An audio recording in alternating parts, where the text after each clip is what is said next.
Vamos a dar arranque con esta sesión. Recuerdo que va a estar grabada, tenemos una sesión de preguntas y les pido de la manera más atenta que por favor pueden apagar sus micrófonos para que no interrumpir la presentación de nuestros ponentes.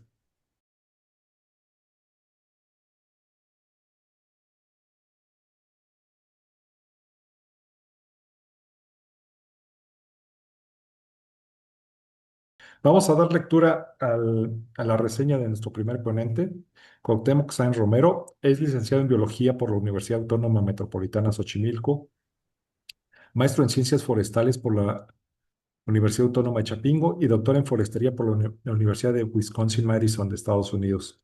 Fue técnico forestal de la Secretaría de Agricultura y Recursos Hidráulicos en el Distrito de Desarrollo Rural de Zacatlán de las Manzanas.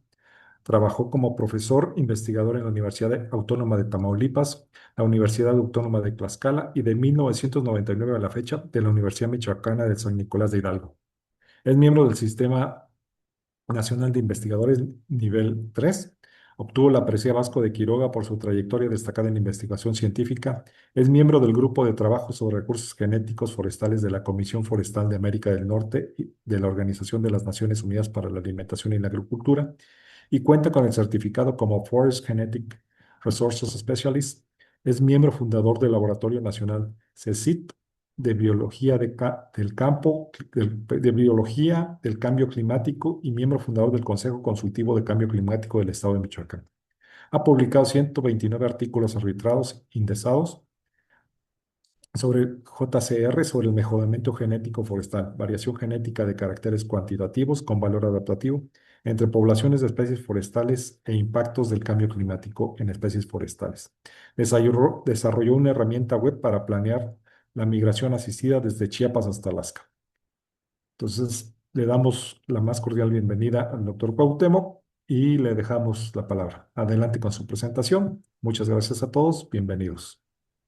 Muchas gracias, José Avendaño y Daniela Esteva, por la amabilidad de su invitación. Yo los felicito por abordar este tema porque creo que es el mayor reto de la silvicultura en México, porque el cambio climático está impactando y va a impactar mucho más. Y entonces, verdaderamente es un tema mayúsculo, los dilemas que nos presenta el ataque de plagas y enfermedades.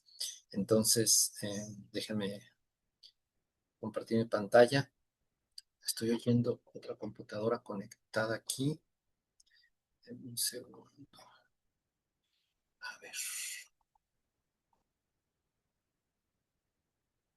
Tú me dices, José, cuando... ¿Pantalla completa, José?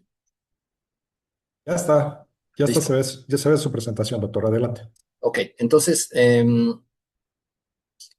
nosotros que trabajamos en recursos genéticos forestales tenemos cierta, digamos, admiración por el manejo del bosque en Canadá porque tienen una extensión muy grande de bosque, tienen un manejo muy intensivo en algunas regiones, como es en Columbia Británica, British Columbia, que es la provincia que está en el oeste, y tienen o tenían un bosque fantástico como este, que es pinos con torta y Larix occidentales, y sin embargo, esto que ven en rojo son árboles muertos por descortezador.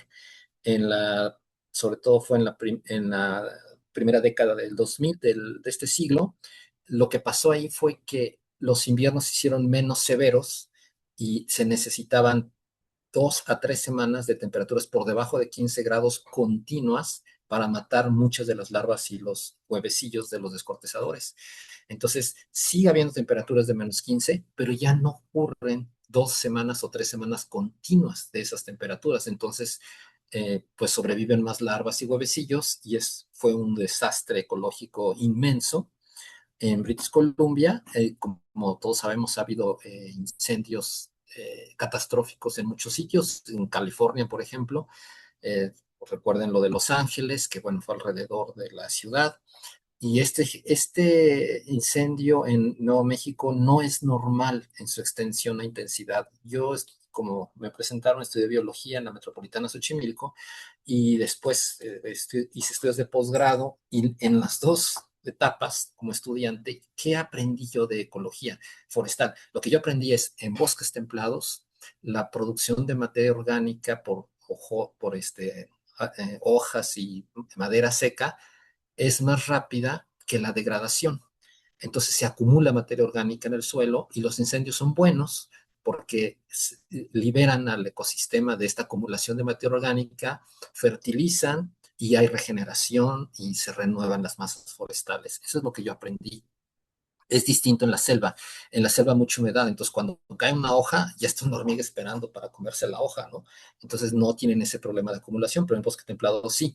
Pero una cosa es eso y otra cosa es lo que estamos viendo en la fotografía, que son una intensidad y una extensión nunca vistas que se debe al cambio climático. En el caso de Canadá, en 2023, que fue el primero de los 2 años de El Niño 23-24, tuvieron 18 millones de hectáreas de incendios, cuando lo normal es, déjenme activar mi puntero.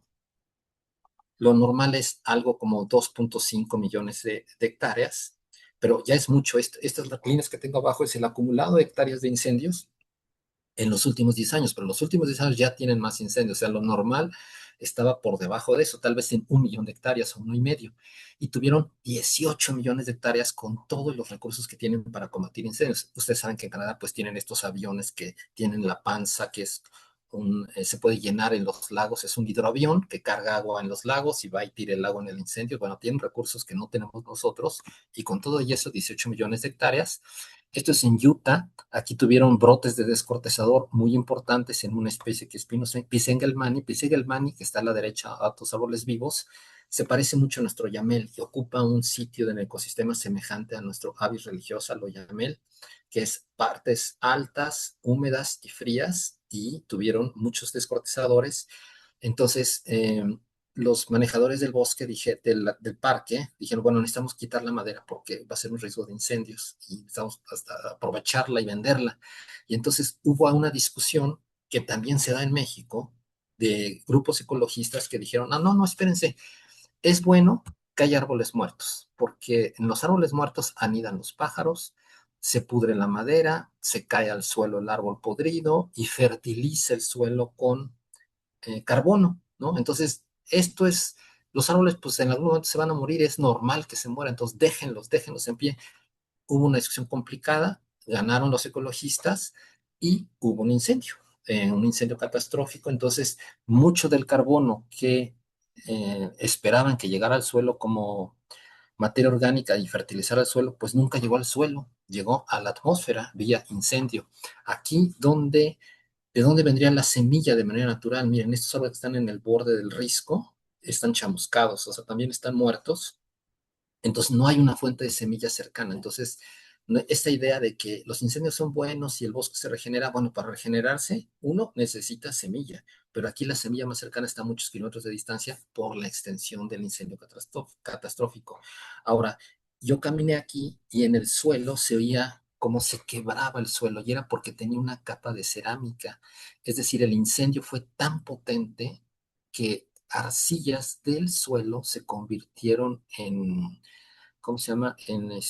Bueno, lo que son las tazas, ¿no? O sea, se cristalizó y cerámica, se hizo cerámica, o sea, se hizo una capa de cerámica. Entonces, con una capa de cerámica y la fuente cercana de semillas a muchos kilómetros, las semillas de las coníferas no se dispersan en general por animales, sino por el viento, pues es un problema, o sea, no se va a regenerar esto en muchísimos decenios de años, ¿no? Esto es un balance de carbono de los bosques de British Columbia bajo manejo. Estas barras más como color más o menos morado es la cantidad de carbono emitido por los incendios forestales cada año. Las barras naranjas son la cantidad de carbono emitido por la descomposición de los árboles muertos por descortezador, y las barras que están de cabeza en un color como verde azul son la captura de carbono por las plantaciones forestales intensivas. En British Columbia tienen un sistema muy intensivo donde hacen matarraza, es decir, cortan todo y reforestan con plantas originadas de huertos semilleros genéticamente mejorados de segunda o tercera generación. Entonces crecen muy rápido. Lo que plantan tiene buena sobrevivencia y crece muy rápido. Y aún así, díganme ustedes qué barritas son más grandes, las que están de cabeza o la suma de estas dos, porque para tener balance de carbono habría que sumar la emisión de carbono por incendios con la emisión de carbono por descortezador. Entonces, ¿qué significa esta gráfica? Significa, es lo mismo que está a la izquierda, un balance de carbono negativo, que quiere decir el bosque bajo manejo de British Columbia, con todas sus plantaciones forestales intensivas y huertos semilleros de tercera generación y lo que quieran, es un emisor neto de carbono más que un sumidero de carbono, lo cual es realmente una mala noticia, ¿verdad? Y ese umbral de balance negativo se cruzó más o menos en 2015 por el cambio climático. Esta es una estimación de las temperaturas expresadas como anomalía. Anomalía quiere decir la diferencia entre la media de temperatura mundial y una media de referencia. La media de referencia en este caso es preindustrial, 1880-1920,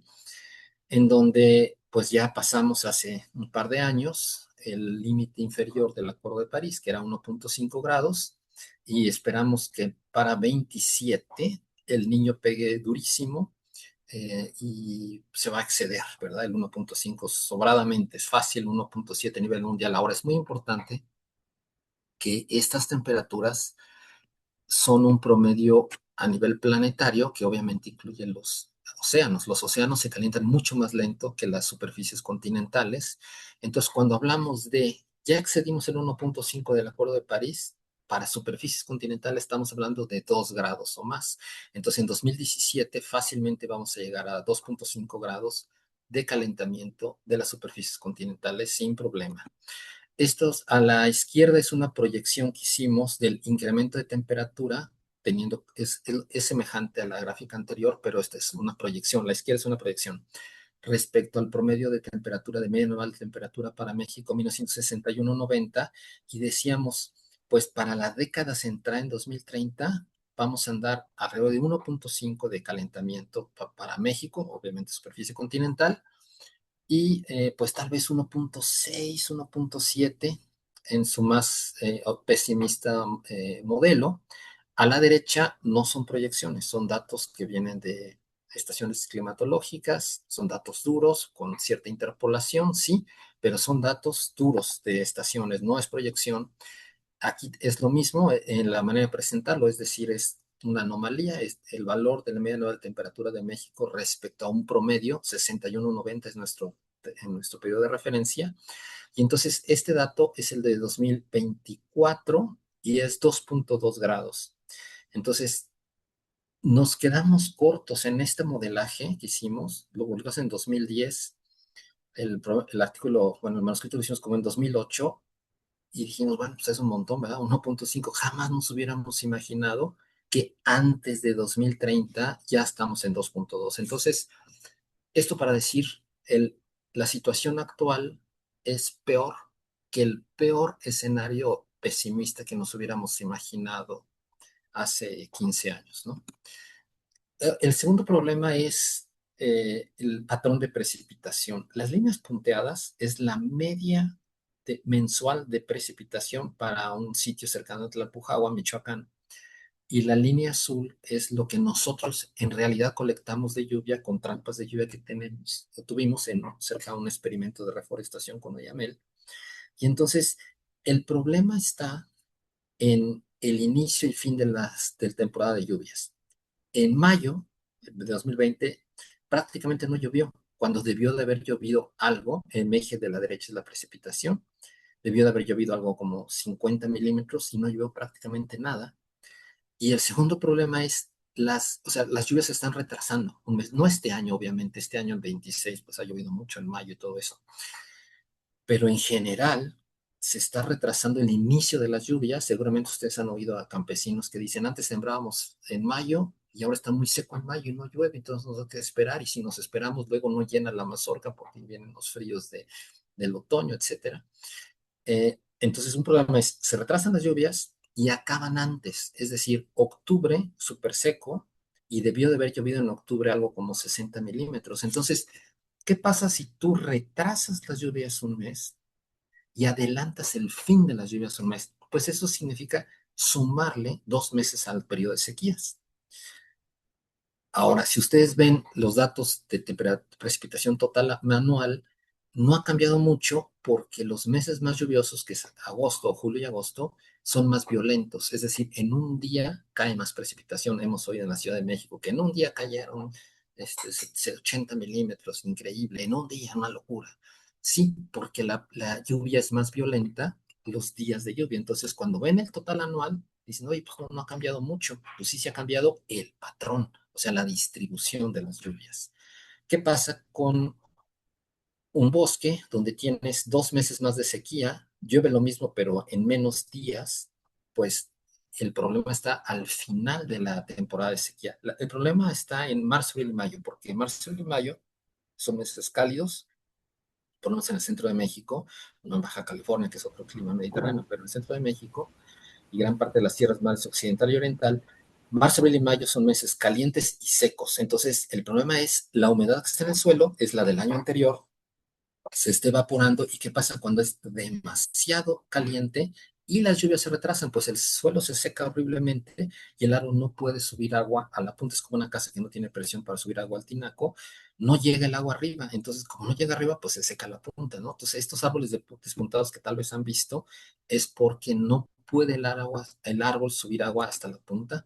Esto es en la meseta purépecha. Pino sedostrobos es el pino más importante, con mucho, económicamente y ecológicamente, y pues esto es un sitio a baja altitud de la distribución de Cedostrobus, de distribución altitudinal, que llamamos límite sérico. ¿Qué es el límite sérico? Es el lugar que ocupan las poblaciones de manera natural en su límite inferior altitudinal, y no pueden estar más abajo porque ya es demasiado seco. Entonces, estaban ahí, digamos, estresadonas las poblaciones, pero ahora ya no pueden porque es más seco de lo normal y pues los árboles no pueden caminar.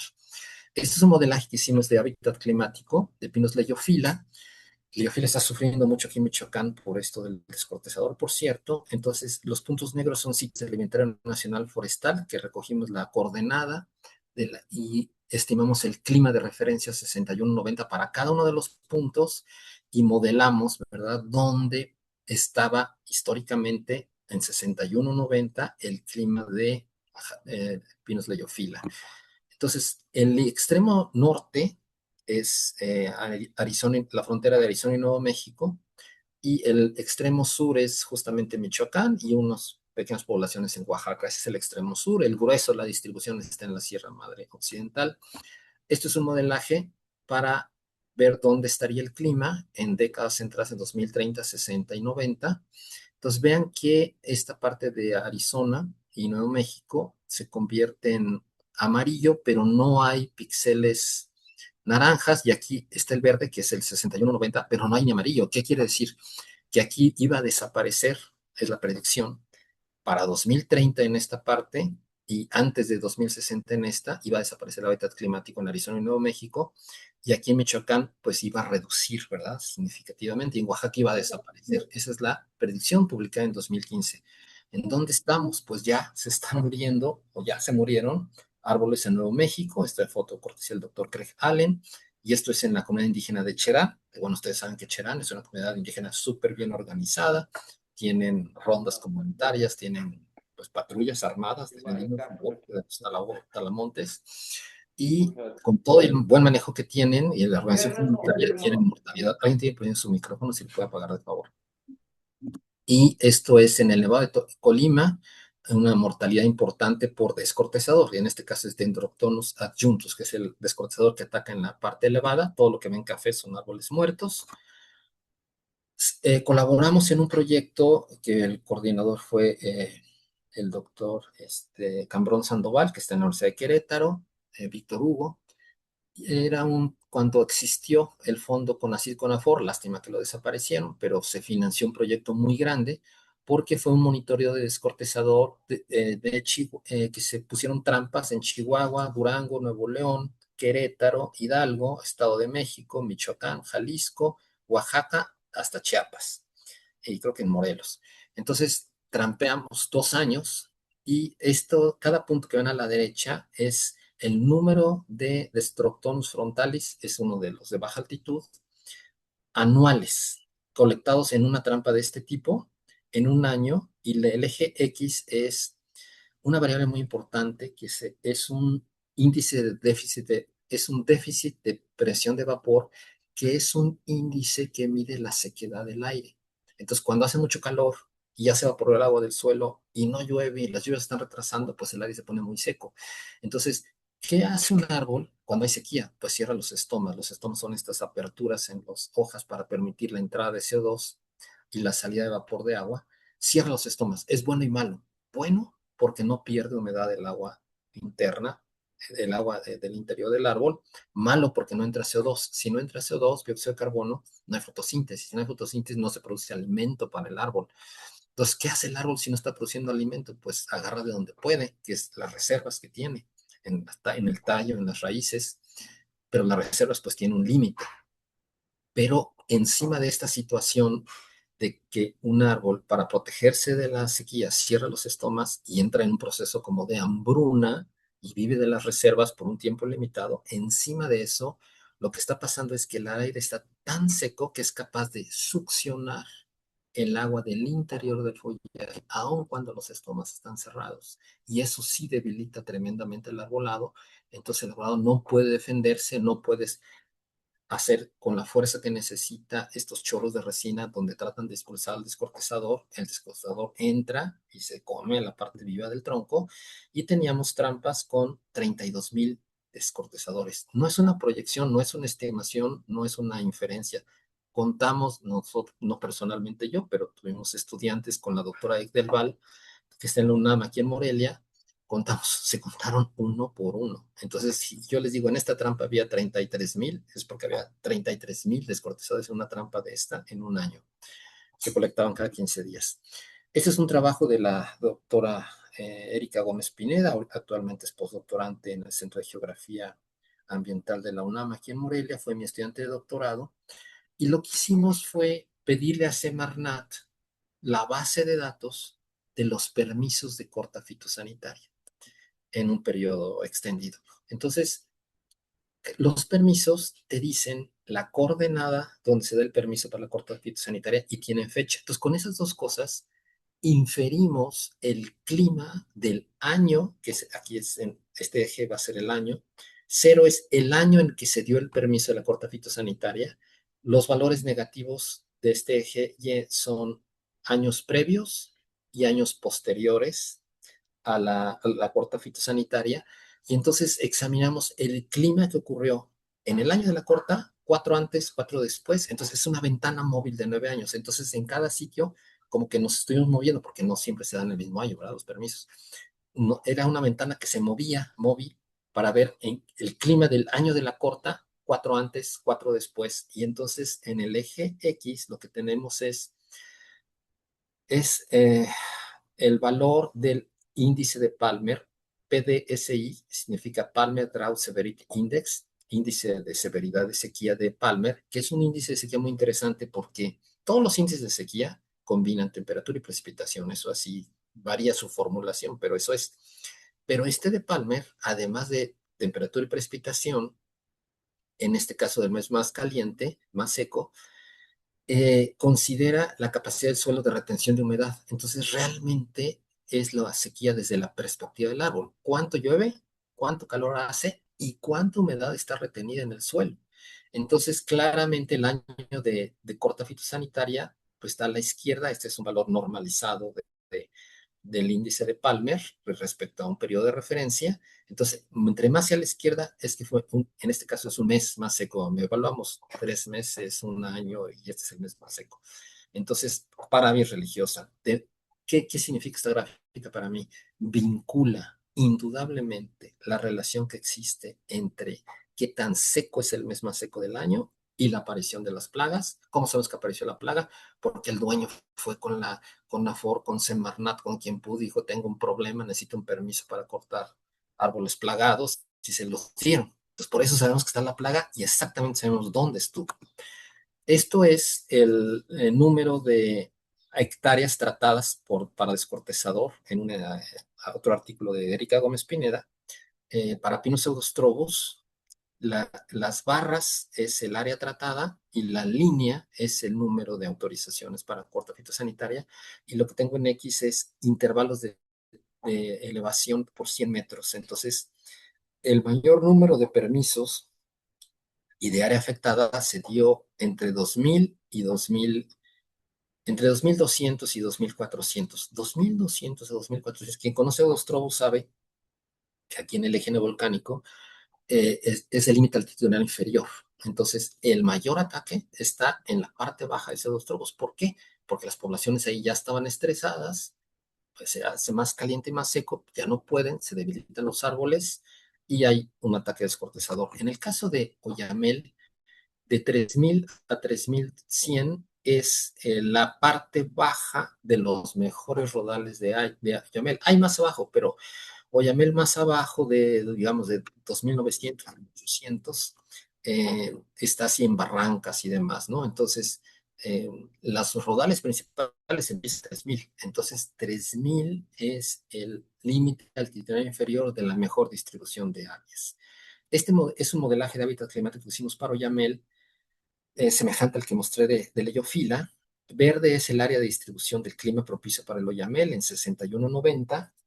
Eh, Amarillo es para 2030, naranja para 2060 y rojo para 2090. Este es un zoom de la Reserva de la Biosfera de la Monarca. Esta es la Monarca, Nevado de Toluca, La Malinche, Chichinautzin, Iztapopo, Tlaloc, La Malinche. Perdón, aquí dije me equivoqué, es la Marquesa, perdón. Y Nevado de Cofre de Perote y Pico de Orizaba. Bueno, entonces, esta es la monarca. Vean que no hay píxeles rojos. ¿Qué significa? Que para fin de siglo no va a haber un solo kilómetro cuadrado. Cada píxel es un kilómetro cuadrado de clima propicio para el Oyamel. Entonces, pues, ¿qué pasa si no está el clima? Pues los árboles se estresan, no quiere decir están todos muertos o va a desaparecer el bosque inmediatamente, no, pero sí se van a estresar.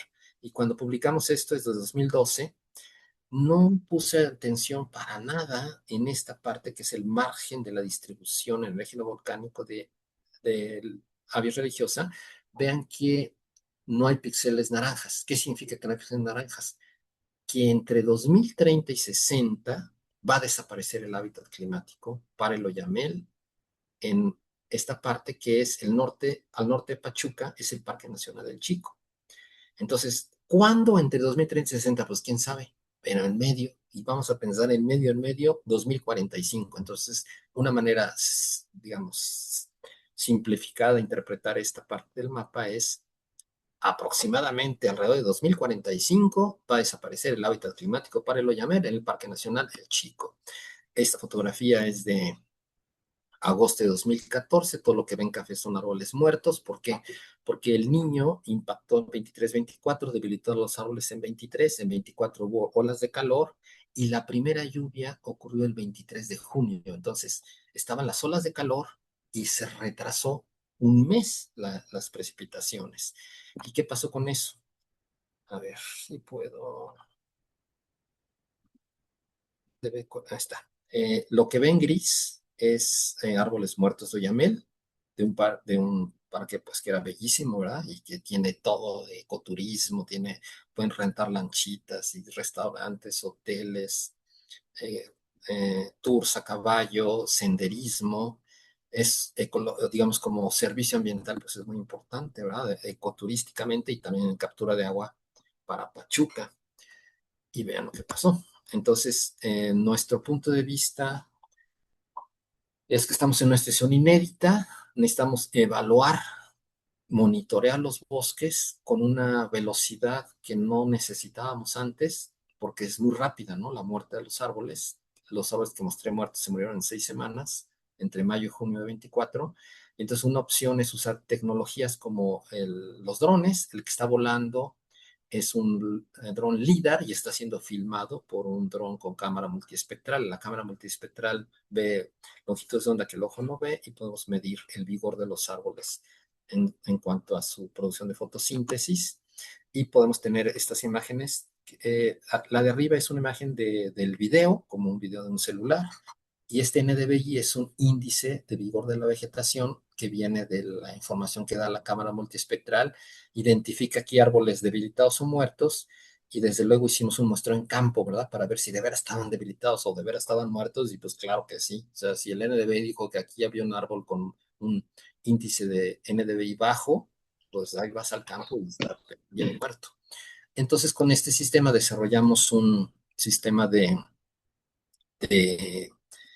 como de semáforo, en donde rojo es árboles muertos, naranja, perdón, amarillo desvitalizados y verde sanos. Entonces, es el tipo de instrumento que creo que se necesita para monitorear el bosque y tomar decisiones de manejo, porque las decisiones de manejo pues son muy complicadas, ¿verdad?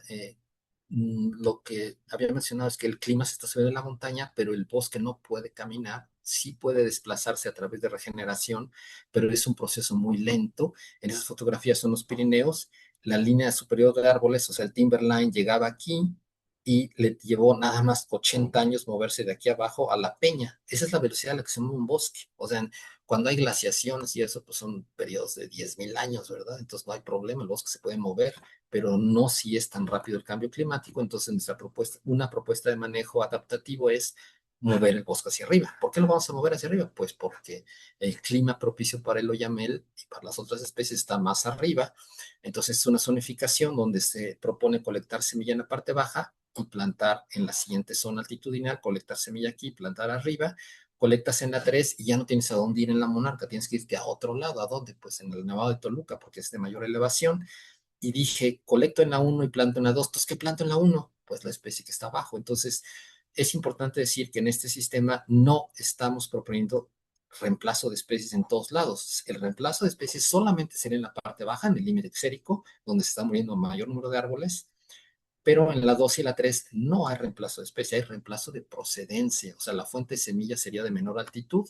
Lo mismo puede ser para pátula en Oaxaca, trabajamos en Oaxaca con la fantástica comunidad indígena de Nuevo San Juan, perdón, de Ixtlán de Juárez, que son buenísimos, y hicimos esta zonificación y nuestra propuesta fue esto, ¿no? Desplazar altitudinalmente hacia arriba las fuentes de semilla y también usar arbustos como protectores en las reforestaciones, porque el oyamel es una planta muy delicada cuando es planta la joven, y entonces en lugar de plantar en lo abierto como arriba, hay que plantar bajo arbustos. Cualquiera que sabe de ecología forestal sabe que los arbustos son parte de la sucesión ecológica. Entonces, ese conocimiento ecológico existe, pero no existe como una práctica silvícola, usarlos como nodrizas, que es lo que estamos haciendo aquí. Y vean en este experimento, tenemos migración asistida bajo nodrizas, una sobrevivencia del 90% 8 años después de plantar, y sin nodrizas menos del 5%. Entonces, por favor, en el caso de Yamel al menos, planten bajo arbustos. Los arbustos siempre han sido importantes, pero ahora son mucho más importantes porque las temperaturas extremas son más extremas. Voy a parar aquí, pon atención al tiempo y espero que haya preguntas. No sé si en este momento o después. Entonces, por favor, José o Daniela, adelante. Gracias. Tenemos una sesión de preguntas al terminar el siguiente ponente, doctor. Perfecto. Entonces, si no tienen inconveniente, le damos lectura al- a la reseña de nuestro siguiente ponente.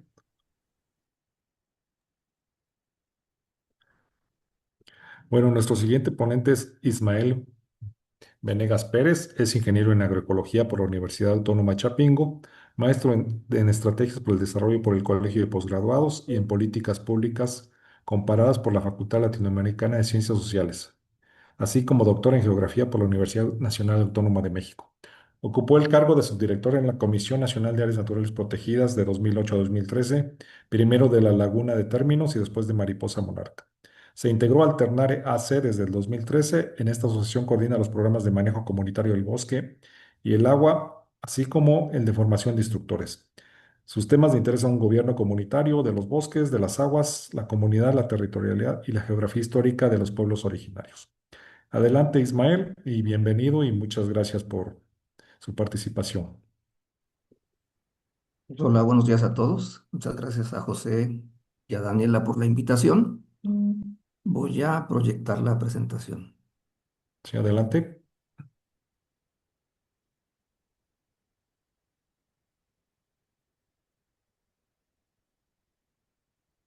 Ok. ¿Se ve? Todavía sí, no está en pantalla completa, ya está en pantalla Ya está en completa. pantalla Adelante, completa. Ismael. Bueno, quiero comentarles que vamos a platicar de una experiencia de manejo forestal, en concreto del manejo de plagas forestales en la comunidad indígena Carpinteros.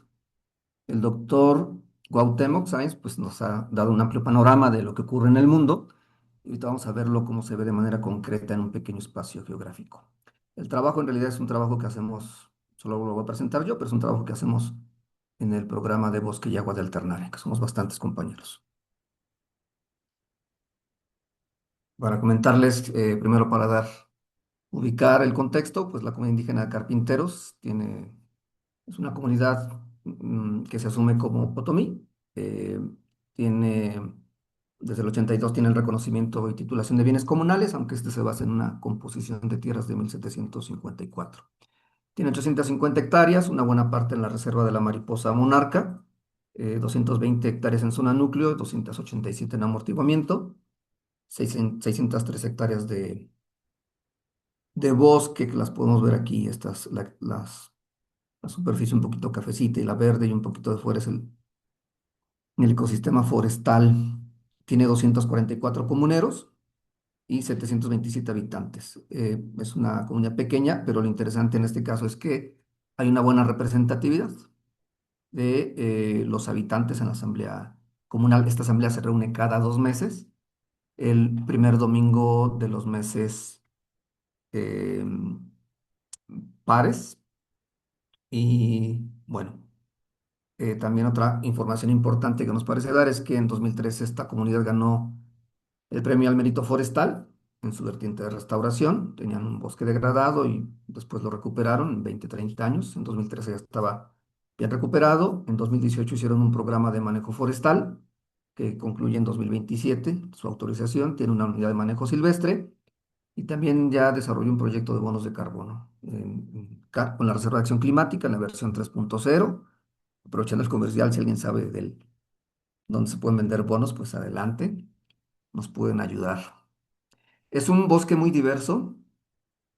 Para ejemplo, no solo para poner un ejemplo, este bosque de carpinteros tiene 10 especies del género pino y 13 especies del género quercus de encinos en esta superficie pequeña de 600 hectáreas.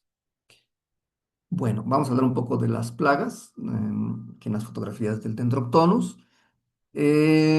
Aquí lo que queremos un poco decir es que lo que está detrás de la incidencia del Dendroctonus, pues es, para nuestro caso, obviamente son las sequías, que lo vamos a ver con más detalle, un poco los incendios y la actividad antropogénica. Estos son los principales agentes que hacen más frecuente la presencia de descortezadores y bueno, pues aquí está huracanes y nevadas, muy poco es lo que se presenta aquí en este oriente de Michoacán.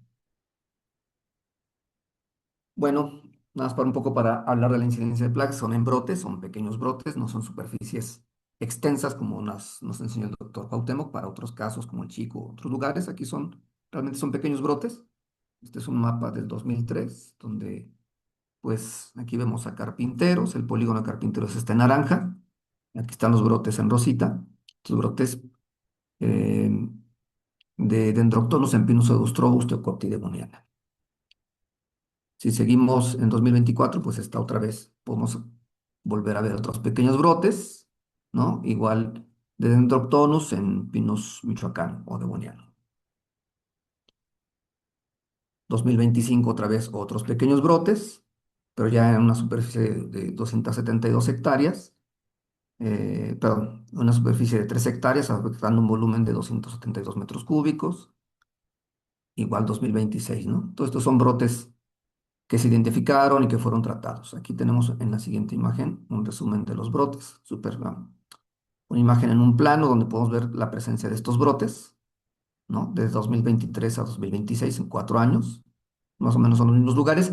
Algo interesante que podemos remarcar aquí es que estos brotes están en la zona de amortiguamiento y no aparecen, no son muy raros en la zona núcleo.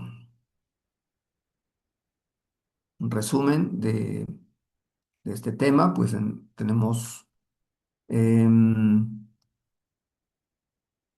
que el Dendroctonus o los descortezadores en general se presentaron en el bosque de carpinteros. Un dato interesante, nada más es que hay presencia en 2026.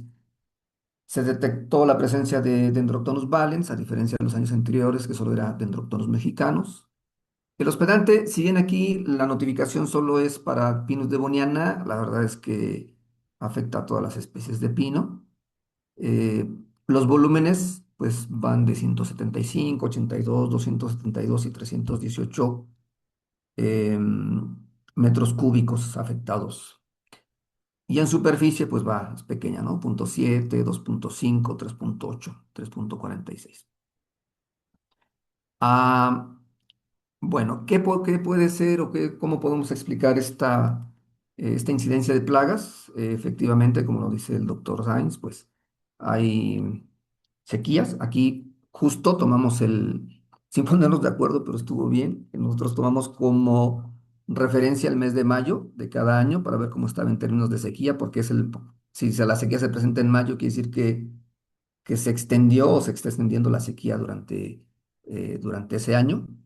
Y lo que podemos ver en este caso es que desde el 2022, pues es un año con sequía moderada. El 2023 fue un año anormalmente seco. 2024 sí fue un año con sequía extrema y 2025 fue también anormalmente seco. Es decir, se presenta algún grado de sequía en este lugar de carpinteros, ¿no? Que está por aquí.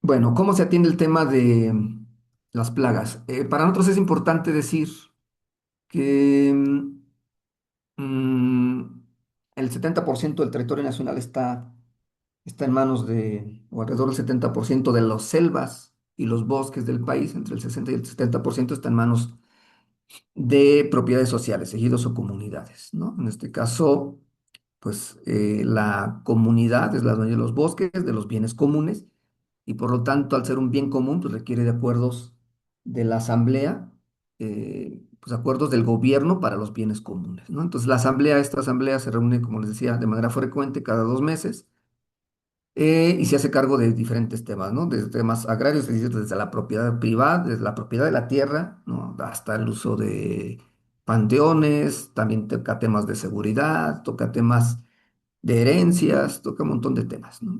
El comisariado comunal es el que ejecuta los acuerdos de la asamblea. Por lo tanto, para este caso, en esta comunidad decidieron crear un comité forestal que se dedica exclusivamente a los temas de manejo forestal. Estos comités forestales duran un año en operación. Si está de acuerdo la asamblea, pueden reelegir a estos integrantes del comité o los puede remover. Y este comité es el que realmente se encarga de actividades muy puntuales, ¿no? Entre ellos el tema de, de la prevención y combate de plagas forestales.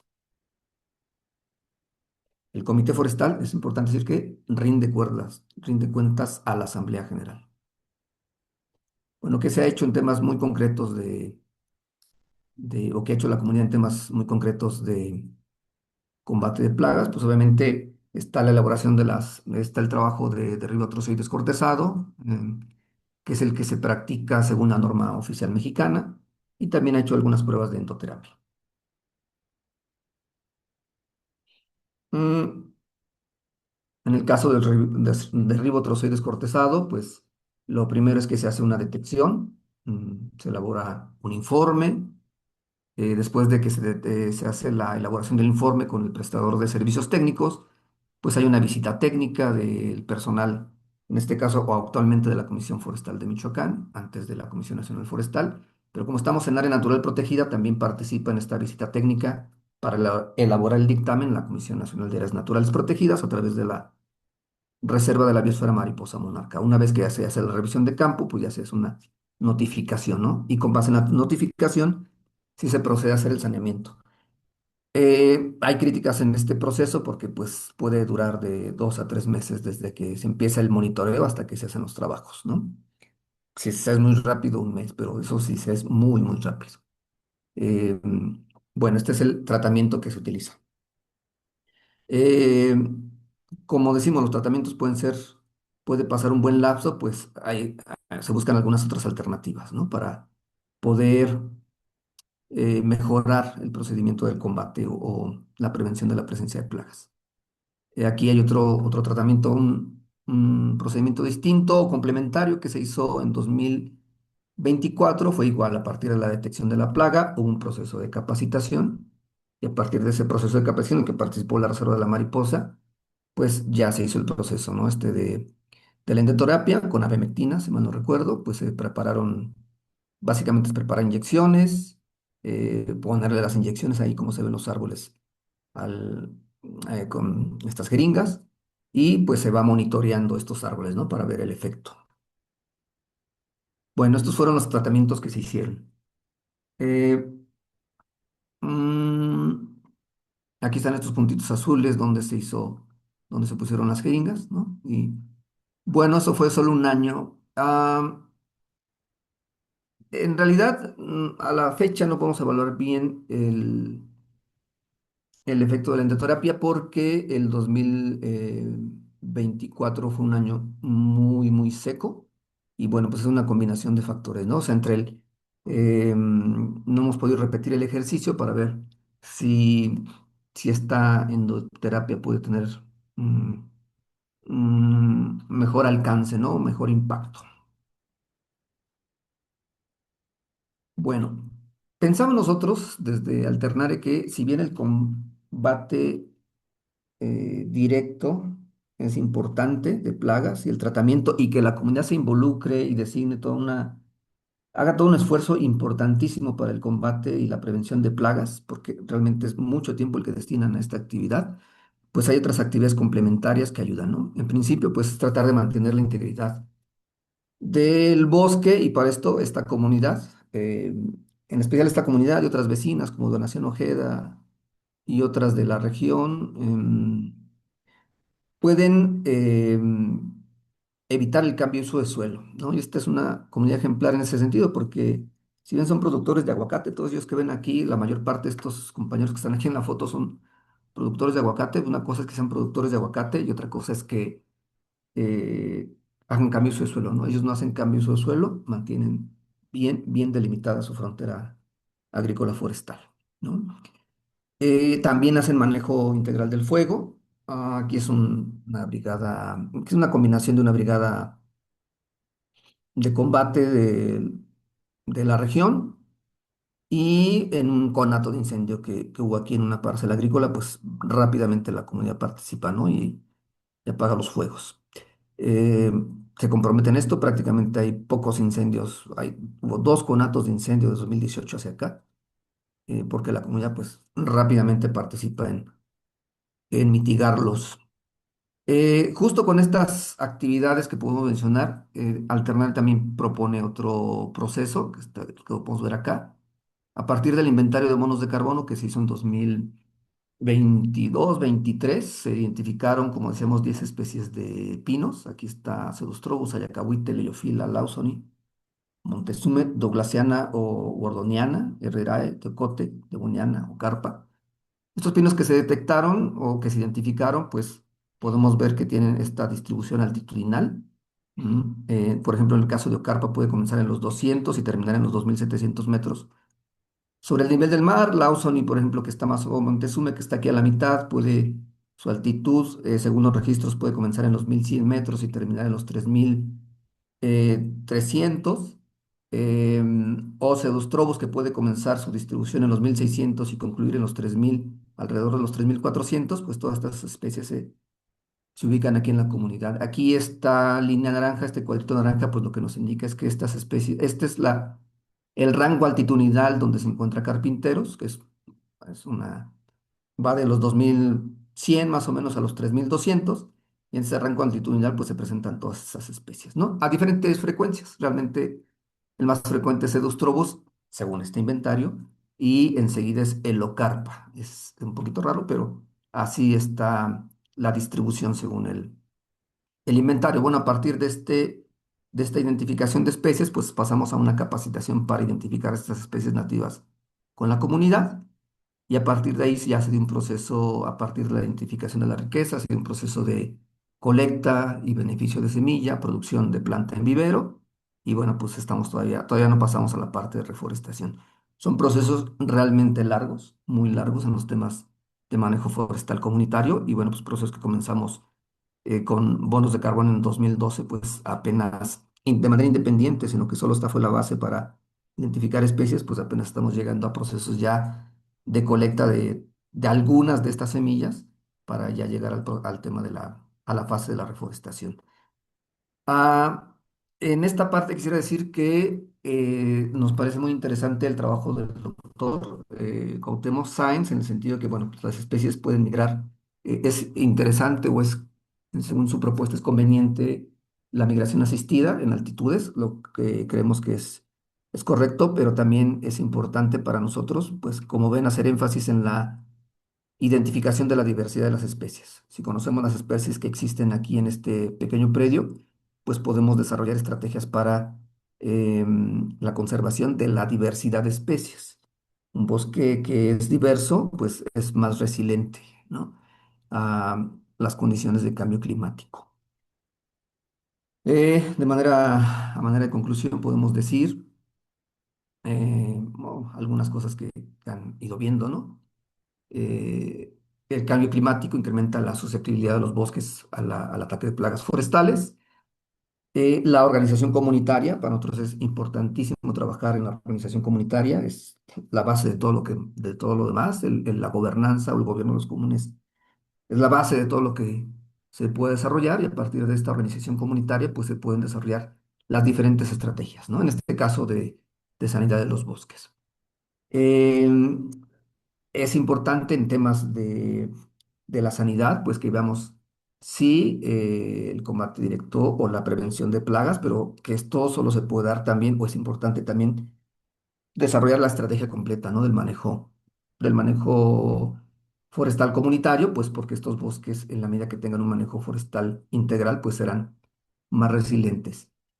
Desde Alternare, lo que nosotros hemos propuesto, nosotros no somos prestadores de servicios técnicos forestales, sí conocemos el trabajo de los compañeros y sabemos que es muy, muy importante el trabajo que desarrollan. De hecho, colaboramos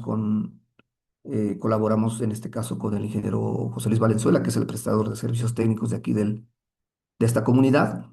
Pero también desde fuera pensamos que además de estos servicios técnicos es necesario un proceso de fortalecimiento de capacidades que en ocasiones requiere todo un proceso integral o de varias personas, ¿no? De muchas personas que desde diferentes perspectivas pueden dar este fortalecimiento de capacidades, ¿no? Entonces, hay desde temas, se requiere mucha especialización en temas de manejo del fuego, conservación del suelo, combate de plagas, restauración, eh,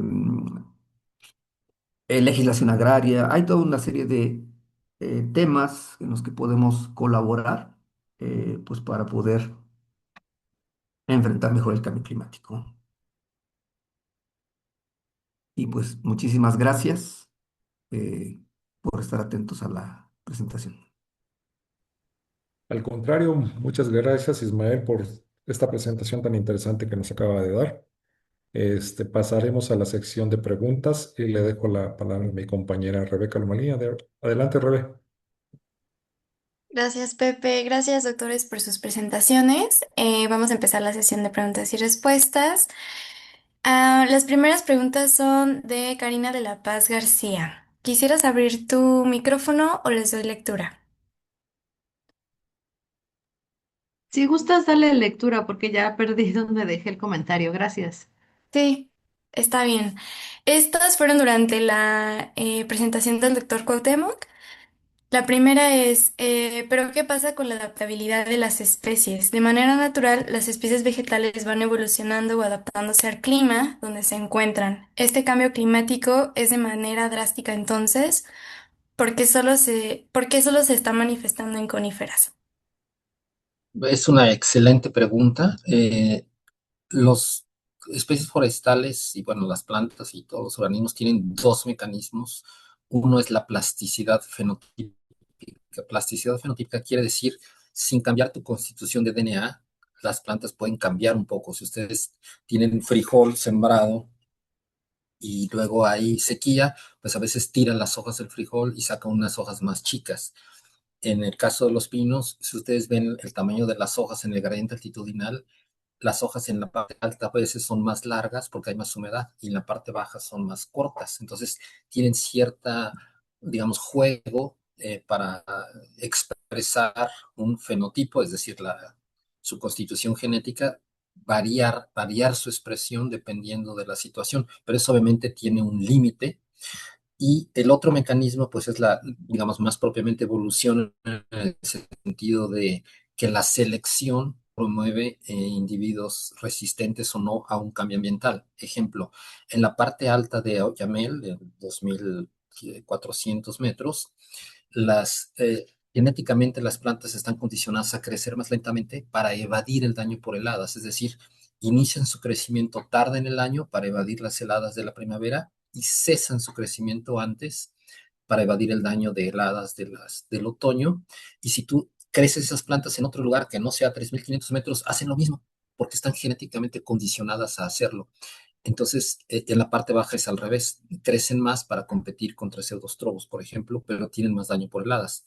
Entonces, las poblaciones, no solo las especies, esto es muy importante, qué bueno es la pregunta, las poblaciones de la misma especie a lo largo del gradiente altitudinal están diferenciadas genéticamente, o sea, hay un proceso de evolución no solamente a nivel de especies, es que tenemos muy metido en la cabeza esta idea de Darwin, ¿no? De que la sobrevivencia del más apto a nivel de especie, las especies que no se adaptan se extinguen y las que se adaptan sobreviven. Bueno, ese proceso ocurre a nivel de población dentro de especie y eso también genera el asunto de que estas poblaciones a lo largo del gradiente altitudinal están especializadas en adaptarse en un pequeño rango del intervalo climático. Entonces, cuando el clima se desplaza hacia arriba, no solo se mueven las de abajo porque no tienen ya para dónde irse, sino que todas quedan estresadas porque quedan desfasadas del pequeño intervalo de clima para el cual están adaptadas. Ahora, en cuanto a la rapidez, pues sí, o sea,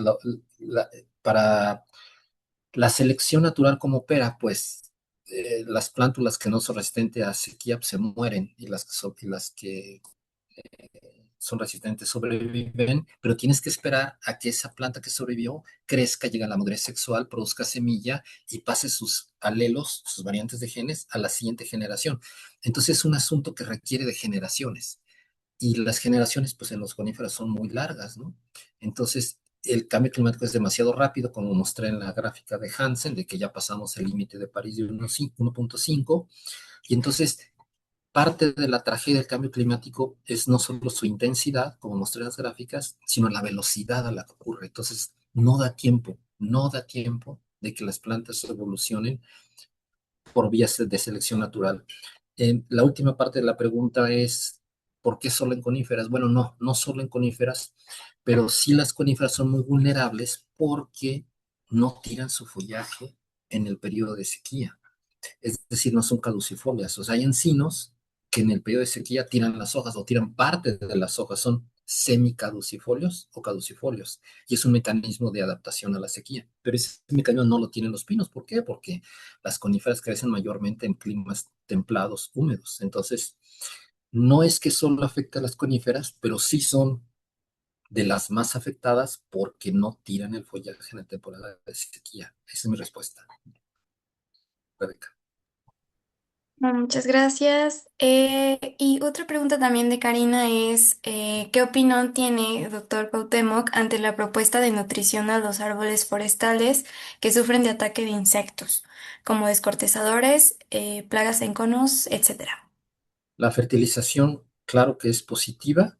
En plantaciones forestales comerciales intensivas es algo que se realiza, por lo menos en otros países, por ejemplo en Nueva Zelanda, sé que están así súper avanzados en eso, pero fertilizar un bosque natural, pues tiene un costo elevado, ¿no? ¿Y quién lo va a pagar?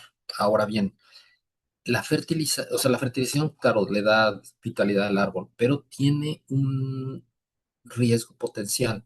Si tú fertilizas, pues vas a tener más follaje.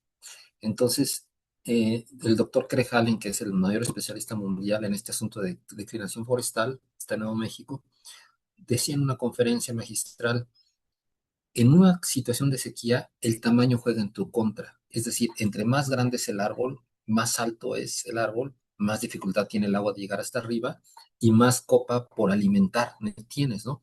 Entonces, si tú fertilizas, vas a tener más follaje.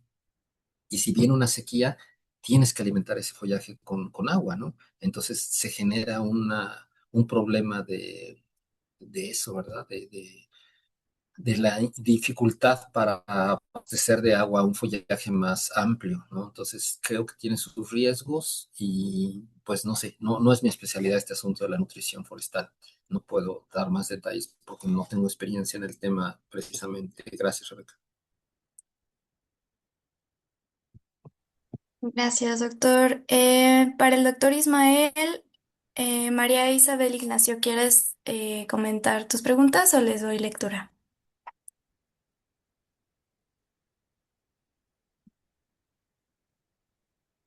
La primera pregunta es, en la reserva de la biosfera de la mariposa monarca, ¿por qué hay más procesos de saneamiento en la parte que corresponde a Michoacán que en la que corresponde al Estado de México? Bueno, son dos entidades distintas en el manejo forestal. En el Estado de México lo revisa, la gestión forestal la realiza ProBosque, y en el estado de Michoacán básicamente la supervisa la Comisión Nacional Forestal, pero también en colaboración en algunos temas con la Comisión Forestal de Michoacán. Hay una diferencia de perspectivas de lo que es una plaga. Hay una diferencia em, importante. Em, yo lo que he visto, desde mi opinión, ¿verdad? Desde mi perspectiva, porque han venido compañeros de la Comisión Nacional Forestal a hacer revisiones en campo a, a los dos estados, porque los dos comparten frontera y comparten una misma reserva, pero pues lo que se considera plaga en un lado no se considera plaga en otro. Hay una diferencia realmente hay una diferencia de, ¿cómo digamos?, de opinión de si un árbol está plagado o no, de una superficie es plagada o no, o si un bosque requiere el tratamiento, ¿no? Hay esas diferencias de opinión y se manifiestan acá. Ahora, no es el único caso, ¿eh? O sea, no es el único caso en términos de plagas. Yo, particularmente, a mí me tocó ver temas de evaluación en materia de impacto ambiental y se pueden tener perspectivas diferentes de un mismo caso, de una misma situación. Rebeca, Gracias, ¿puedo doctor. añadir algo, Rebeca? Por Eh, favor. Sí, sí, sí, si, si, adelante. si si ves el asunto de la altitud y las pendientes, en el lado de Michoacán, la pendiente es más pronunciada, es decir, rápidamente llegas a menores altitudes si te mueves en distancia geográfica hacia el oeste. La reserva tiene un eje norte-sur largo, y en el Estado de México la pendiente es más suave y bajas a menores altitudes con la misma distancia que viajarías hacia el oeste en el lado de Michoacán que al este en Estado de México. Todo esto para decir que mi impresión es que, además de lo que dice Ismael, que concuerdo con él, que hay mucha variación en el asunto de manejo, es más frío el lado del Estado de México y también tengo la impresión de que el Estado de México recibe a veces un poquito más de humedad residual que viene de los huracanes del Golfo de México, que es una humedad que no recibe tanto en el lado oeste. Entonces es un poquito más húmedo y un poquito más frío en el Estado de México que en Michoacán en cuanto a la reserva, y eso ayuda. Ese es mi punto de vista. Gracias. Gracias, doctor. Hay un comentario de Agustín Venegas que creo que va muy en la línea de lo que se comentaba en un par de preguntas antes. Em, Él comenta, más que pregunta, al analizar la información que presentó el primer ponente con el aumento de la temperatura y que esto lleva al aumento de plagas o mortandad por estrés hídrico, la planeación forestal a mediano o largo plazo cada vez será más difícil. Estas condiciones vienen superando en tiempo las actualizaciones de la normatividad en materia de saneamiento y manejo forestal. Creo que también se debe ir previendo los cambios que tengamos que hacer a la normatividad para ser más expeditos y acorde a la realidad. Sí. Gracias, Agustín, por tu comentario. Em, Después viene...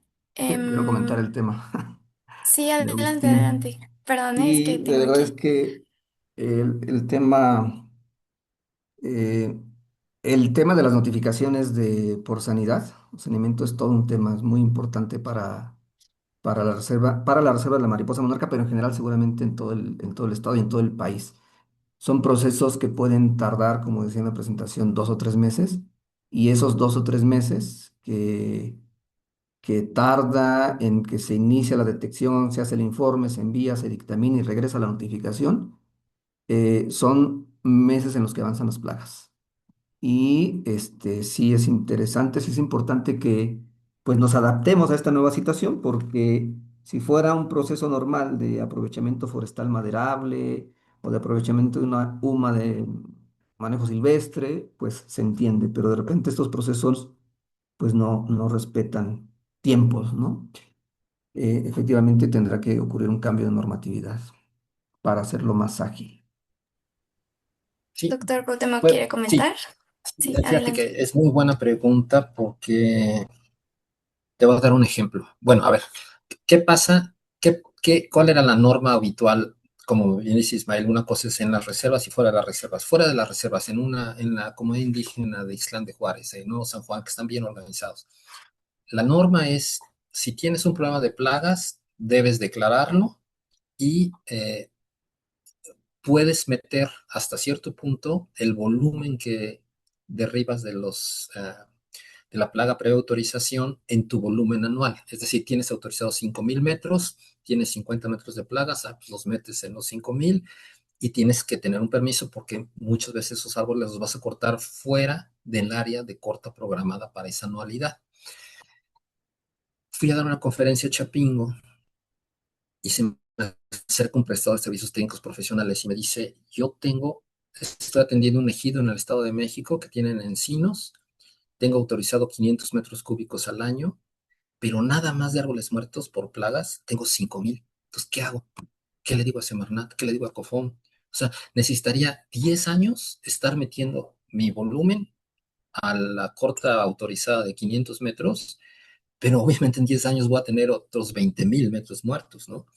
Entonces, además vale menos la madera plagada que la no plagada. Entonces, ¿qué hago? Entonces, sí creo que estamos como atrapados en una normatividad que se generó antes del cambio climático. O sea, México tenía muy buena legislación, eso ni qué dudarlo, que se cumple es otra cosa, pero la legislación no preveía el cambio climático como lo estamos viendo, ¿no? Entonces, es muy importante lo que dice Ismael de que se necesita reestructurar la normatividad y sé que hay un grupo de trabajo ahorita auspiciado por la Gerencia de Sanidad Forestal de la CONAFOR en Guadalajara que está trabajando en generar una nueva una propuesta de normatividad y ahí sé que se están dando estas discusiones complicadas, ¿no? De que hay quien dice, pues hay que agilizar, dar los permisos fitosanitarios y otros que dicen, no toquen el bosque, los árboles se van a morir y hay muchos insectos que viven en los árboles muertos, hay que dejar que esos insectos vivan y los descortezadores son herbívoros que son parte del ecosistema, entonces dejen que coman los herbívoros. Entonces es complicado, ¿eh? O sea, sí se necesita una actualización, pero la discusión que se está dando es compleja. Gracias. Gracias a ambos por sus respuestas. La siguiente pregunta es de Rodolfo Sánchez. No sé si quisieras abrir tu micrófono, Rodolfo, o le doy lectura.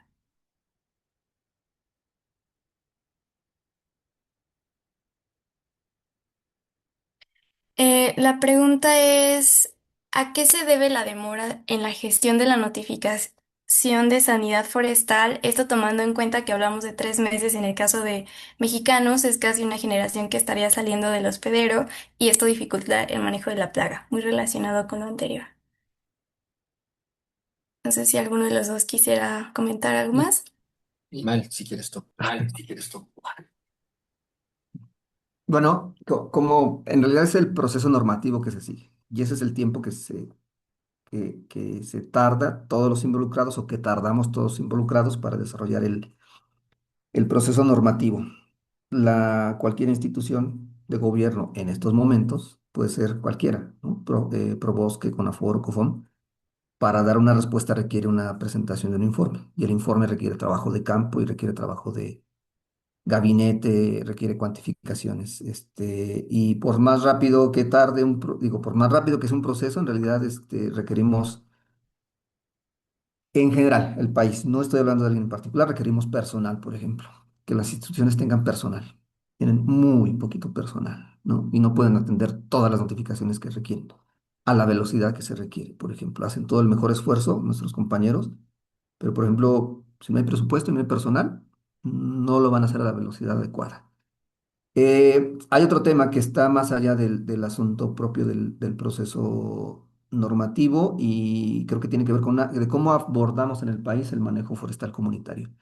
Y un poco atendiendo a lo que diría un amigo, que algunos, algunos conocen y algunos hablan bien de mi amigo, otros no la llevan muy bien con él, pero Rosendo Caro, Rosendo Caro nos comenta, o él nos dice que pues parece ser como si tuviéramos un manejo forestal en el país, un manejo forestal en el que, como, como de niños, digamos así, ¿no? Un manejo forestal en el que le debemos dar permiso al dueño de los bosques. Y eso es bien difícil de entender porque cuando tú realizas otras actividades agropecuarias, por ejemplo, una cosecha de maíz, pues el dueño de la parcela no pide permiso. Pero en el caso de los bosques sí, se tiene que pedir permiso. Entonces, estamos en un manejo, un modelo de manejo forestal muy paternalista, ¿no? Y así lo tenemos. O sea, no es que sea bueno o malo, es que así es. Y eso, pues dificulta a veces algunas comunidades, y digo, yo creo que todos lo sabemos, algunas comunidades dicen, ven un árbol plagado y dicen, pues lo voy a tirar. Porque es preferible atenderlo rápido, uno o dos árboles, y aquí se controla la plaga y ya, ¿no? No va a haber eh, no hay que desarrollar todo el proceso, porque si dejan desarrollar el proceso, pues en lugar de haber dos, tres árboles plagados, va a haber 20, 30, 40, ¿no? Con los costos de precio de la madera, con todo lo que puede ocurrir. Entonces, muchas comunidades hacen así, o sea, o dueños de los bosques, no necesariamente comunidades ejidatarios, dueños de los bosques, pequeños propietarios, propietarios privados, lo que hacen es eso, o sea, ven un árbol plagado, lo derriban, o dos o tres, y prefieren hacerlo porque es la manera de atender rápido, ¿no?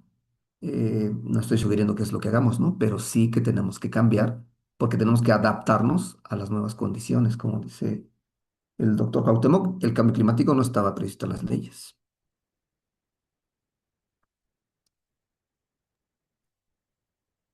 ¿Algo más, doctor Cuauhtémoc? No, Doctor Ismael, ¿me nada parece? más, sí, adelante. Gracias. Una siguiente pregunta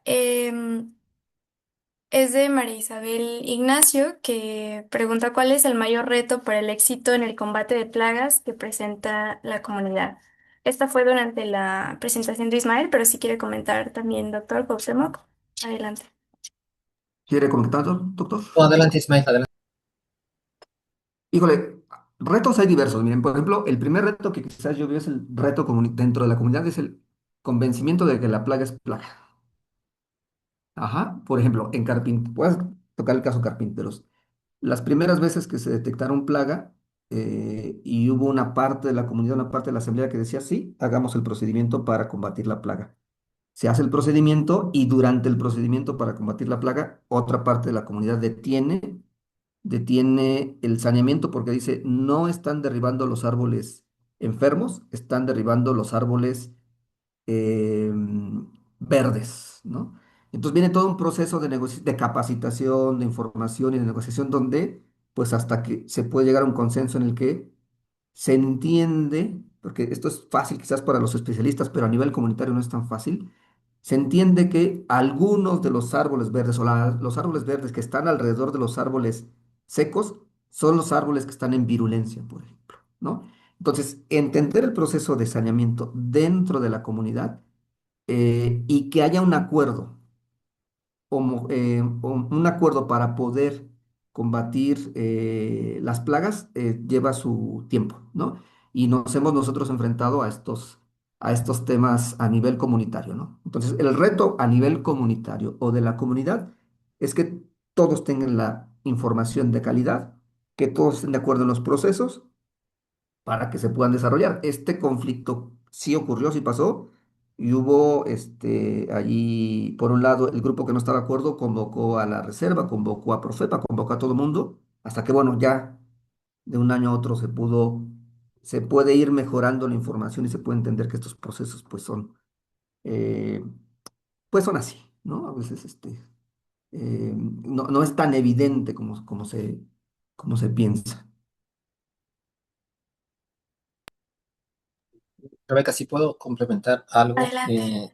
Es muy interesante lo que dice Ismael de la opinión del ingeniero Caro, que fue el director de la COFOM. O sea, coincido con el ingeniero Caro en que a veces el sector forestal está sobreregulado y habría que darle más autonomía a los ejidos y comunidades y pequeños propietarios. Estoy de acuerdo con eso, pero para que no haya un abuso de esa autonomía, se necesita generar capacidades, que es lo que está diciendo Ismael, ¿no? O sea, necesita estar la comunidad muy bien informada y tener un cuerpo técnico de un equipo de técnicos forestales o ingenieros forestales o lo que sea, con las capacidades técnicas para llevar a cabo un buen manejo. Es decir, tú le puedes dar autonomía a los campesinos para sembrar maíz porque siembran maíz desde que las, los pueblos originarios de México poblaron México, ¿verdad? Entonces hay un súper conocimiento acumulado. No hay una tradición así de silvicultura en México comparable a la que hay en agricultura. Entonces, sí necesitas generar capacidades técnicas que a veces no se tienen. Entonces, este asunto de capacitación, que por cierto es algo que hace Alternare, es muy importante, porque es la diferencia entre llegar a un buen manejo o abusar, ¿verdad? Porque claro que también hay abusos en este asunto de las plagas, de que hay comunidades de ejidos. Por esto del acceso a regulación, los permisos, los planes de manejo son muy complicados. Entonces tienes que pagar mucho para que tengas un plan de manejo que te lo aprueben. Y entonces hay muchos ejidos y comunidades que no tienen un plan de manejo forestal. Y entonces, ¿cómo le hacen para sacar madera legalmente? Pues dame permisos fitosanitarios, ¿no? Entonces, los permisos fitosanitarios se convierten en la puerta trasera de la explotación forestal y a veces hay abusos, ¿no?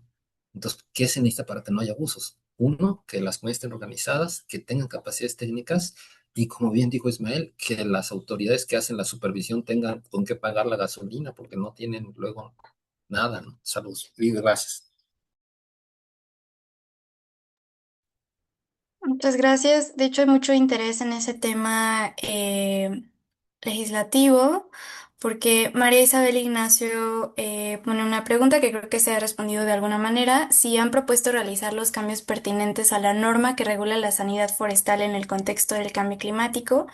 Y por otra parte, Gerardo Suárez pregunta qué elementos de la política pública se deberían reforzar para dar una mejor atención al tema de plagas forestales y cuáles son las mejores prácticas para la prevención. No sé si hay algo más ahí que comentar sobre este tema regulatorio. Sí, si me permites, Ismael, como mencioné, hay un grupo de trabajo ahorita, está ahí el doctor David Cibrián de la División de Ciencias Forestales, Víctor Cibrián y Anderal, que lo mencioné ahorita en el chat su correo, otras personas, el doctor Armendáriz del Instituto de Biología de la UNAM, y está auspiciado este grupo por la Gerencia de Sanidad Forestal de CONAFOR en Guadalajara, y se está dando esta discusión para actualizar la norma. Y yo como lo veo es, por ejemplo, en este caso que me decía, ¿no? Del prestador de servicios técnicos profesionales del Estado de México, dice, tengo autorizado 500 metros y tengo 5,000 de madera muerta. ¿Qué hago? Pues se necesita que la norma prevea situaciones extraordinarias como esa. O sea, ¿qué haces? Pues tienes que darle salida a los 5,000 metros, ¿no? Entonces, se necesita un mecanismo para declaratoria de contingente fitosanitaria. Ya lo hay, pero es un mecanismo complicado. En el caso del chico, con el video que mostré, con el dron sabemos que dentro el Parque Nacional El Chico había 28,000 árboles extremadamente debilitados o muertos, 28,000. Pero afuera está peor porque hay ejidos que están en la cara sur, colindando con el parque y tienen más mortalidad. Entonces, se declaró una contingente fitosanitaria extraordinaria por parte de la CONAFOR y se pudo hacer derribo de arbolado muerto, pero se necesita facilitar ese mecanismo de situaciones extraordinarias, ese es mi punto de vista. Y no porque quiera porque se saque madera para vender, sino porque si dejas ese arbolado en pie, pues va a haber un incendio catastrófico y entonces el carbono no llega al suelo y tampoco la comunidad tiene un beneficio que podría tenerlo. Gracias. Gracias, doctor. Lady Mendoza preguntaba durante la presentación del doctor Ismael si la aplicación de la endoterapia se realiza a cada árbol plagado o solo se realiza para fines de monitoreo. Sí, lo que se sugiere es identificar el brote de árboles plagados y después establecer un perímetro. Ahí depende mucho de la observación de campo y de la experiencia de campo. Establecer un perímetro de alrededor del brote, que puede ser de 10 metros, 20 metros, es mucha de experiencia de campo.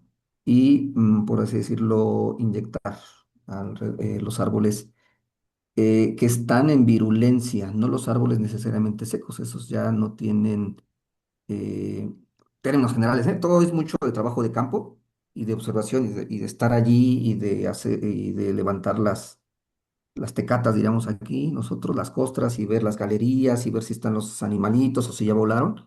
Pero lo importante es inyectar los árboles en virulencia, los que todavía tienen pues la oruguita ahí en, en la madera.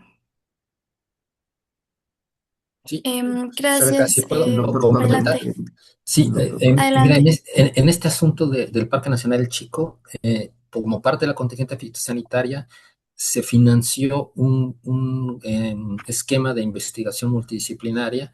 Entonces, no es mi área, pero en ese subgrupo del tema de las inyecciones que menciona Ismael, el doctor Víctor Cibrián Yanderal desarrolló, bueno, ya traía en proceso eso, pero digamos, lo amplió su aplicación experimental, inyecciones de algo que mencionó Ismael, que era benzoato de emamectina. Lo que dice Ismael es muy importante, tiene que ser en una etapa temprana del ataque. O sea, si el árbol ya está alimonado, no tiene caso porque tú inyectas y ya están rotos los, digamos, los vasos conductores, por decirlo así. Entonces el insecticida no sube. Es un insecticida sistémico. Sistémico quiere decir que corre por las venas del árbol, por decirlo de esa manera. Entonces, si ya está limonado, ya es demasiado tarde. Tiene que ser en la versión del doctor David, perdón, Víctor Cibrián, tiene que ser el árbol verde, el follaje verde, pero ya con grumos, que es la primera etapa. Pues después se pone limonado y después se pone café, ¿no? O rojizo. Entonces tiene que ser una etapa temprana y por eso tiene sentido inyectar árboles que se ven prácticamente sanos porque tienen el follaje verde, pero ya tienen ataque, ¿no? Entonces, y la otra cosa es que, bueno, no sé si eh, con alternar están haciendo una sola inyección. En la fotografía parecía eso, ¿verdad? Una sola inyección, pero no sé si es solo una.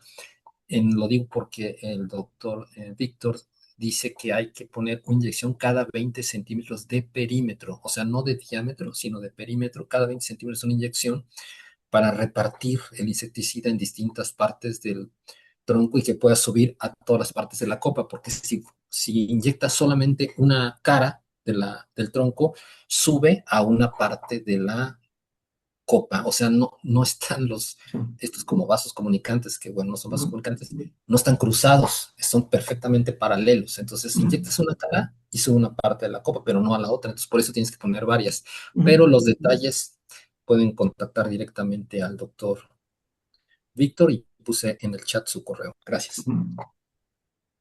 Sí, tiene razón, el doctor Cuauhtémoc, se inyecta más de una cara, ¿no? Depende del diámetro del arbolado. No tengo a la mano las guías técnicas, pero sí, depende del diámetro del arbolado, ¿no? Muchas gracias. También para todos, todas, en el chat está el contacto de Víctor Cibrián y doctores, si nos pueden hacer favor de dejar su contacto en el chat para profundizar en estos temas. Y doy lectura a un último comentario de Nicolás Leal, que dice, para el doctor Cuauhtémoc, derivado de estos fenómenos y cambios en los patrones de precipitación y temperaturas, Por ende, aumenta la presencia de plagas forestales, en este caso con los descortezadores. Sabemos que existen especies agresivas, agresivas oportunistas y las oportunistas. ¿Qué opinas sobre realizar y no realizar saneamiento forestal? Lo anterior debido a que existen un grupo de investigadores que dicen que no hay que hacer saneamiento de forma agresiva, hay que dejar que los bosques sigan su proceso natural, lo que llaman sucesión natural. Pues este es digamos, el centro de la discusión complicada que se está dando en este grupo de actualización de la norma y es una discusión que hay que dar. Empezaría diciendo, es muy buen comentario, Nicolás. Empezaría diciendo que es natural. Les voy a decir que es natural. Para el planeta Tierra, lo natural es tener en los ecosistemas que conocimos 260 partes por millón de dióxido de carbono en la atmósfera. 260. Estamos en 440. Entonces, no es natural tener 440 partes de CO2 en la atmósfera con un calentamiento de 2027, van a ver, 1.7 a nivel mundial de incremento en temperatura respecto al periodo preindustrial y en superficies terrestres pues va a ser 2.5. Eso no es normal. Entonces, cuando tú tienes 440 partes por millón o 430, por ahí anda, fluctúa, la naturaleza no se comporta de manera natural. Es decir, la sucesión no sigue su proceso habitual. Yo aprendí ecología forestal en relación a las áreas naturales protegidas hace ya muchos años. Yo creo que Rebeca todavía ni nacía, no estaba ni programada. De la siguiente manera, para que tú tengas una buena conservación de la biodiversidad y los recursos genéticos forestales, necesitas detener la tala ilegal, detener el cambio de uso de suelo, detener el sobrepastoreo, detener el robo de ejemplares para venta de estos ejemplares que se venden en el mercado negro. Y si tú tienes todo eso, ya lo hiciste, porque la sucesión natural va a renovar los ecosistemas y vas a tener una estadio clímax de los ecosistemas y vas a tener toda la biodiversidad que puedas tener ahí. ¿Qué estamos viviendo en el Parque Nacional El Chico? Pues no tienen cambio de uso de suelo, no tienen tala ilegal, no tienen sobrepastoreo, sí tienen ingreso económico por ecoturismo, al igual que en la Reserva de la Biosfera La Monarca, que no digas el Rosario y demás, un ingreso muy importante de ecoturismo. Y de todas maneras tienes árboles muertos por descortezador de manera creciente. Entonces, lo que aprendimos en la universidad ya no nos sirve por lo suficiente o no del todo, porque los procesos naturales están descarrilados por 430, 440 partes por millón de CO2. Entonces, en cuanto a la regeneración natural que menciona Nicolás, el doctor Arnulfo Blanco García, que es un extraordinario profesor de la Facultad de Biología aquí en la Universidad Michoacana, con sus estudiantes hizo un trabajo muy, muy laborioso que es en sitios de regeneración natural de Oyamel, dentro de la reserva, marcó plantulitas chiquitas de regeneración natural y las estuvo siguiendo para hacer como un estudio demográfico. Y lo que encontró es una tremenda mortalidad en abril, porque en abril, pues ahora es demasiado caliente y la humedad del suelo ya se evapora antes de tiempo, antes de que lleguen las lluvias. Entonces, es una supermortalidad en abril. Entonces, pues no puede haber regeneración natural si tus plantas se mueren en abril de regeneración natural, ¿no? Entonces, ¿qué tienes que hacer? Pues tienes que reforestar plantando bajo arbustos o plantas nodriza para que la sombra proteja a la plántula. Entonces, si nosotros decimos no hay que intervenir, pues es un error porque la humanidad ya intervino en destruir el equilibrio ecológico a nivel planetario. Entonces, tú tienes una fuerza de disturbio encima de todas las demás. O sea, tengas o no sobrepastoreo, tengas o no cambios de suelo, tengas o no tala ilegal, tienes mortalidad inusual. Entonces, tienes que hacer algo diferente, ¿no? Y lo que dije de en el bosque de Utah, pues es así lo que pasa, ¿no? O sea, tú tienes miles de árboles muertos, secos, y cualquier día tienes un incendio. Ya no importa si es un rayo, es una fogata, es una colilla de cigarro.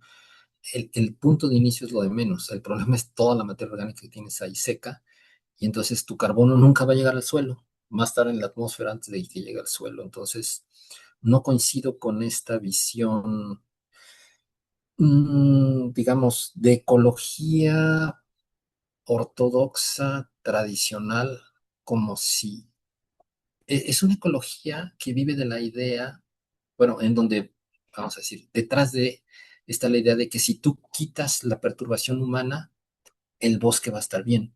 El problema es, no puedes quitar 420 partes por millón de CO2 de la atmósfera. Entonces tú tienes el factor de perturbación ahí y entonces eso te cambia las cosas, ¿no? Entonces yo creo que sí hay que hacer cortes fitosanitarias, definitivamente. Gracias. Gracias, doctor. Un último comentario de Agustín Venegas, que creo que aporta mucho a la discusión. Comenta, creo que más que la actualización a la NOM 019 Semarnat, si bien sí es necesaria la reforma a la NOM, las reformas deben ser en la Ley General de Forestal Sustentable y en su reglamento, ya que una de los limitantes para sanear es el acceso a las áreas y en reglamento se debe establecer la posibilidad de apertura de brechas para saneamiento. Y gracias a todos, todas por sus preguntas. Gracias, doctores, por su tiempo. Con esto cerramos la sesión y te paso la palabra, Pepe. Muchas gracias, Rebeca. Muchas gracias a todos por sus preguntas. Como dice Rebeca, pues con esto estamos cerrando esta sesión de la red de aprendizaje.